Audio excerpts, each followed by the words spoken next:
Olá, meu nome é Felipe Martins de Oliveira e você está ouvindo a série Espiritualidade para Todos os Dias.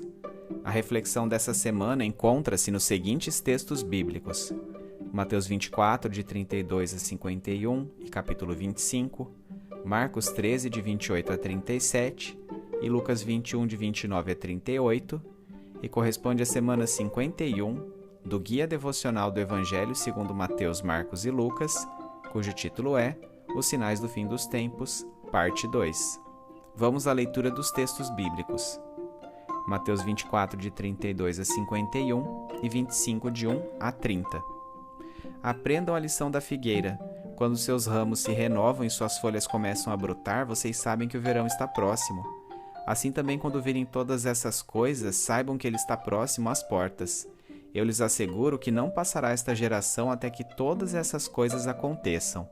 Os céus e a terra passarão, mas as minhas palavras jamais passarão. Quanto ao dia e hora, ninguém sabe, nem os anjos do céu, nem o Filho, senão somente o Pai. Como foi nos dias de Noé, assim também será na vinda do Filho do Homem. Pois nos dias anteriores ao dilúvio, o povo vivia comendo e bebendo, casando-se e dando-se em casamento até o dia em que Noé entrou na arca, e eles nada perceberam, até que veio o dilúvio e os levou a todos. Assim acontecerá na vinda do Filho do Homem. 2 homens estarão no campo, um será levado e o outro deixado. 2 mulheres estarão trabalhando no moinho, uma será levada e a outra deixada. Portanto, vigiem, porque vocês não sabem em que dia virá o seu Senhor.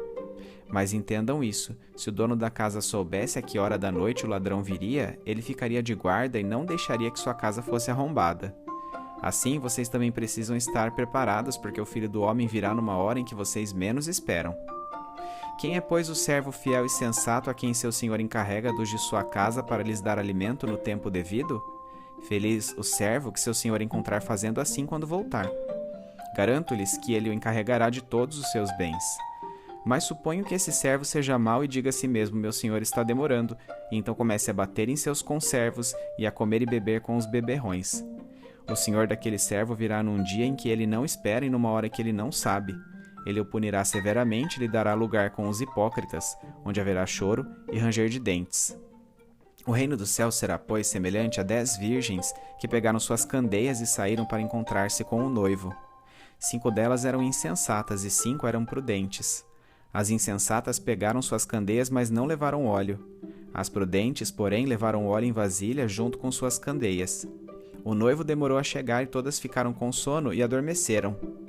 À meia-noite ouviu-se um grito: o noivo se aproxima, saiam para encontrá-lo. Então todas as virgens acordaram e prepararam suas candeias. As insensatas disseram às prudentes: dêem-nos um pouco do seu óleo, pois as nossas candeias estão se apagando.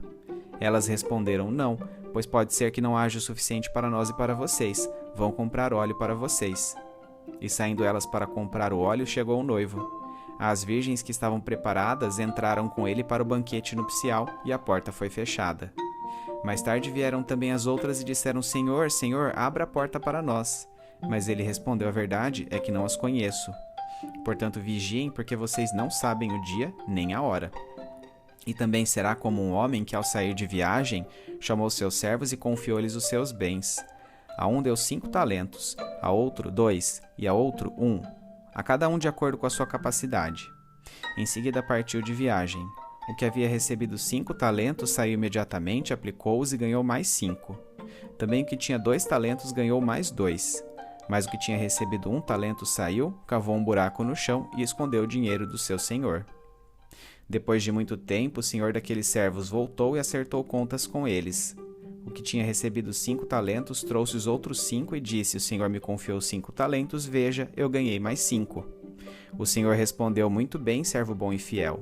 Você foi fiel no pouco, eu o porei sobre o muito.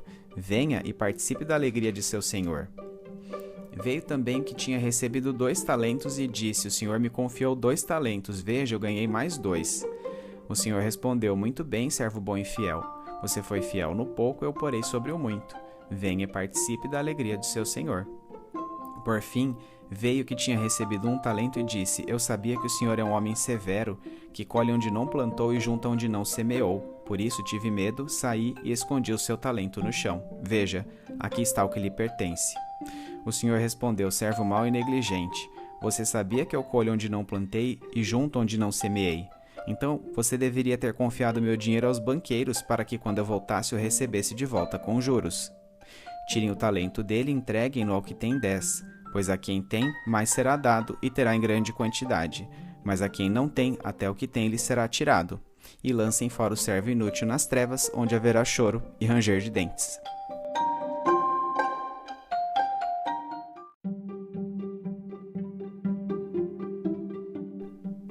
Mateus 25, de 31 a 46.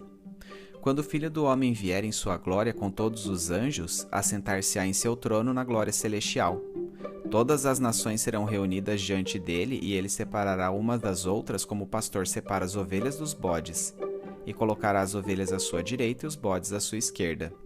Então o rei dirá aos que estiverem à sua direita: Venham, benditos de meu Pai, recebam como herança o reino que lhes foi preparado desde a criação do mundo.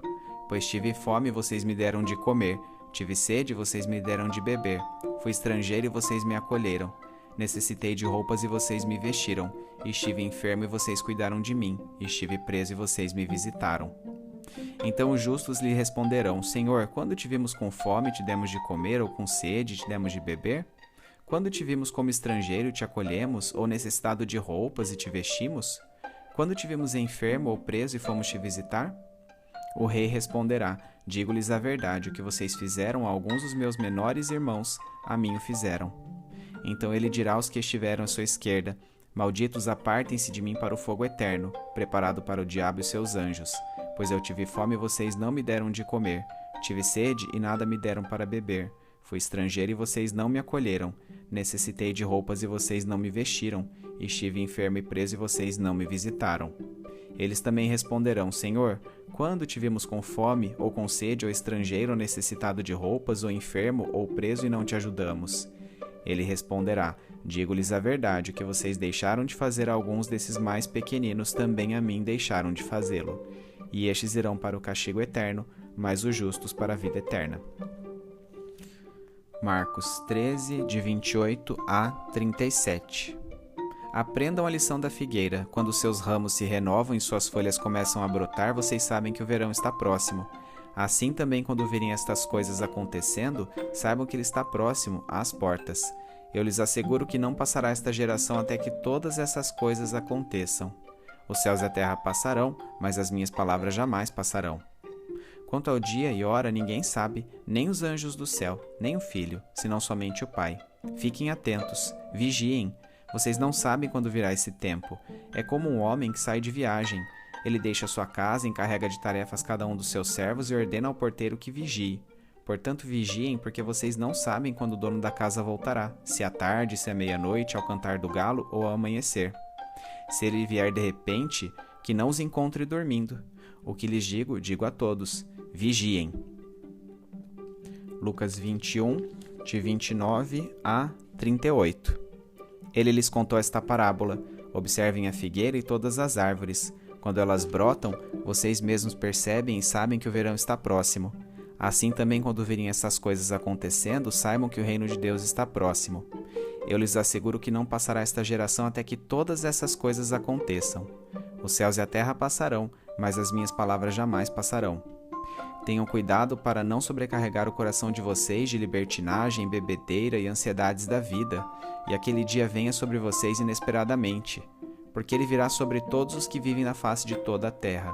Estejam sempre atentos e orem para que vocês possam escapar de tudo o que está para acontecer e estar de pé diante do Filho do Homem. Jesus passava o dia ensinando no templo e ao entardecer saía para passar a noite no monte chamado das Oliveiras. Todo o povo ia de manhã cedo ouvi-lo no templo.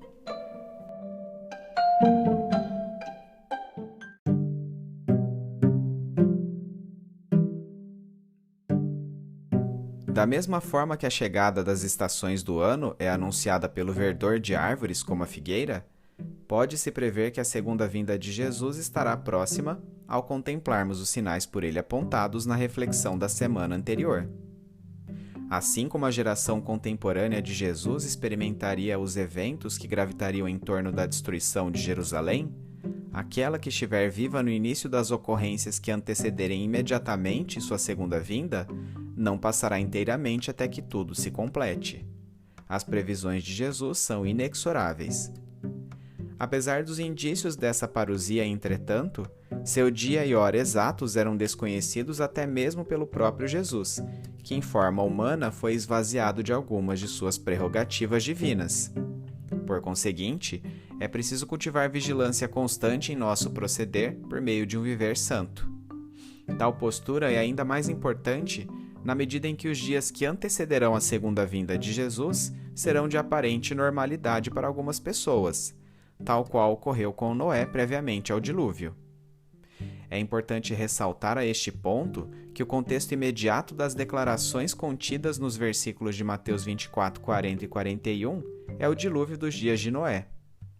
Da mesma forma que o dilúvio levou embora os ímpios nos dias do patriarca, assim também parte das pessoas sofrerá a ressurreição para a condenação por ocasião da segunda vinda de Jesus Cristo. Dessa maneira, a crença no chamado arrebatamento, concepção de que os crentes que estiverem vivos por ocasião da parousia serão secretamente levados por Jesus antes que o juízo final de fato se estabeleça, não tem base bíblica. A ideia do original grego para o verbo arrebatar no texto de 1 Tessalonicenses 4,17, versículo que ainda poderia trazer alguma confusão nesse sentido, é o encontro dos habitantes de uma cidade com seu general vitorioso fora dela, para que então todos adentrassem por seus portões. Esse desfile celestial que reunirá Cristo, os discípulos ressuscitados e aqueles que estiverem vivos, será a demonstração final e inequívoca do poder de Jesus a toda a humanidade. Após este encontro, Cristo e seu séquito celestial descerão novamente ao mundo para viverem a eternidade em novos céus e nova terra. A partir desse momento de seu discurso, Jesus lançou mão de 5 parábolas para ilustrar a necessidade de vigilância por parte de seus seguidores em relação à sua parousia. Parábola do ladrão. Devemos estar preparados para a segunda vinda de Jesus Cristo, assim como o dono de uma casa vigia contra os maus intentos de um ladrão. Parábola do servo fiel. A boa conduta esperada de um servo que administra uma casa será recompensada quando do retorno de seu proprietário. Entretanto, uma postura negligente para com o cuidado dos demais escravos certamente será punida quando o Senhor retornar no momento inesperado. Assim também ocorrerá a retribuição aos crentes e descrentes por ocasião da parousia de Jesus. A mesma ilustração é contada mais genericamente em Marcos 13, 33 a 37. Parábola das 10 virgens. As damas de honra, ou virgens dos casamentos judaicos, tinham a responsabilidade de preparar a noiva para o encontro com o noivo. Na história contada por Jesus, 5 das damas de honra são precavidas e levam consigo óleo para manter suas candeias acesas, enquanto aguardam pela chegada do noivo no meio da noite. As outras 5 virgens não tomaram os mesmos cuidados e, quando o noivo chegou, ao saírem elas para comprar o óleo para manter suas candeias acesas, foram alijadas do banquete nupcial. Precaução semelhante à das 5 primeiras virgens é requerida dos seguidores de Jesus ao aguardarem o seu retorno. Parábola dos talentos. Essa história conta que um proprietário, ao sair de viagem, distribuiu 5, 2 e 1 talentos, unidade de valor monetário, a 3 servos diferentes. Ao retornar à casa, o senhor acertou as contas com os primeiros 2 funcionários, recompensando-os ao constatar que eles haviam dobrado o valor recebido. Ao último escravo, que enterrara o talento ao invés de investir em sua multiplicação, contudo, condenou-o a ser lançado no local de trevas e tirou seu dinheiro para dar a outro indivíduo que já dispunha de 10 talentos. Essa parábola conta com 2 máximas. Para aqueles que valorizaram o dinheiro concedido por aquele senhor, multiplicando, ele diz: servo bom e fiel, você foi fiel no pouco, eu o porei sobre o muito. Venha e participe da alegria de seu senhor. Aquele que não deu valor à oportunidade que lhe fora concedida, porém, a sentença é a seguinte: servo mau e negligente, a quem tem mais será dado e terá em grande quantidade, mas a quem não tem, até o que tem lhe será tirado. Moral da história: estar preparado para a segunda vinda de Cristo tem caráter ativo, exigindo o tipo de serviço que produz resultados, ao invés de mera manifestação de cautela. Parábola dos bodes e ovelhas. Com frequência, bodes e ovelhas pastavam juntos nos campos da Palestina. Posto que os povos antigos consideravam um bode um animal inútil e destruidor, a ação do Filho do Homem em separar as nações como um pastor divide seu rebanho é bastante representativa e toma como critério suas obras. Em toda a sua última semana de vida na terra, Jesus ensinava o dia todo ao povo no templo. Ao entardecer, passava a noite no Monte das Oliveiras.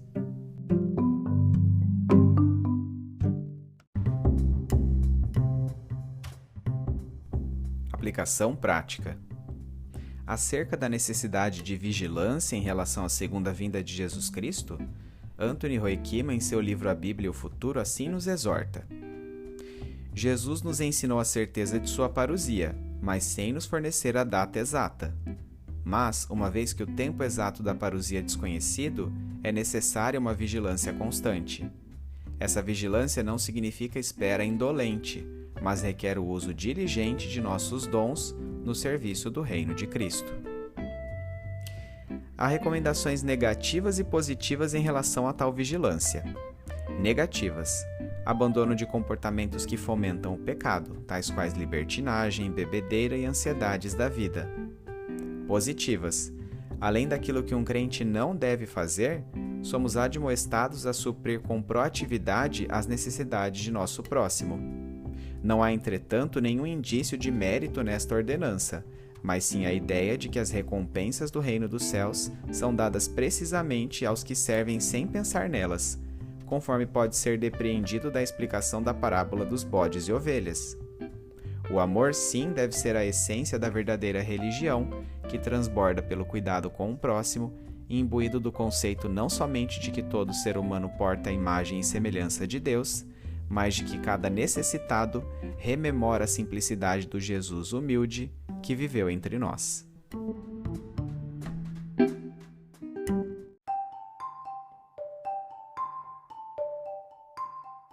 Trazendo da mente para o coração.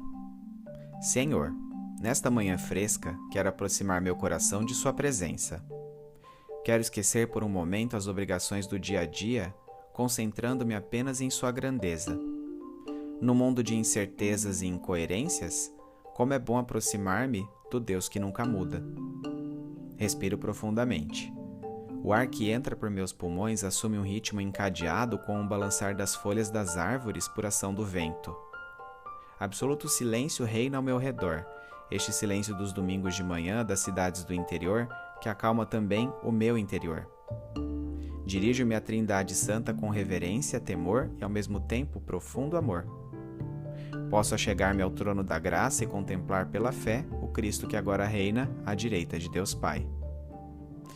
Visto que o que acabei de ler alude ao Jesus que reina e voltará segunda vez a este mundo tenebroso, atenho-me à concepção gloriosa deste Cristo em detrimento de sua vida humilde.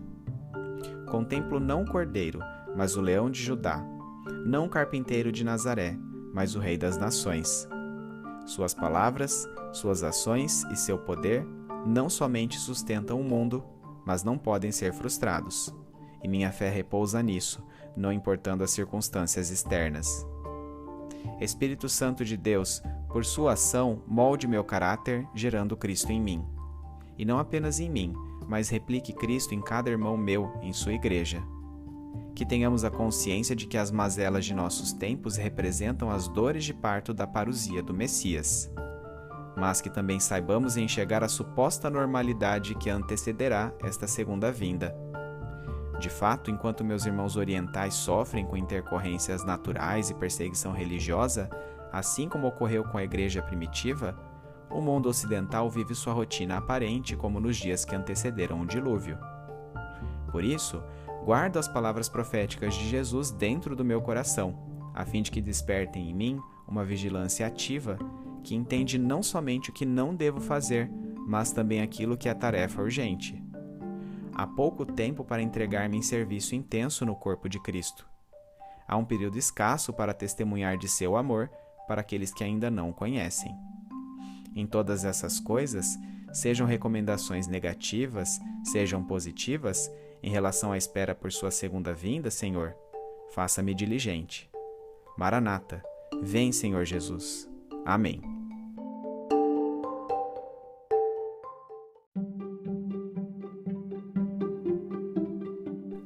Medite mais sobre este texto ao longo da semana. Domingo, leia os textos de Mateus 24, de 32 a 51 e capítulo 25, Marcos 13, de 28 a 37 e Lucas 21, de 29 a 38, bem como os comentários sobre eles. Segunda-feira, recorde o ensino geral do sermão profético sobre o qual refletimos na semana passada. Terça-feira, porque o chamado arrebatamento, concepção de que os crentes que estiverem vivos por ocasião da parousia serão secretamente levados por Jesus antes que o juízo final de fato se estabeleça, não tem base bíblica? Quarta-feira, relembre as parábolas do ladrão, do servo fiel e das 10 virgens ou damas de honra. Qual sua lição central? Quinta-feira, relembre as parábolas dos talentos e dos bodes e ovelhas. O que elas ensinam?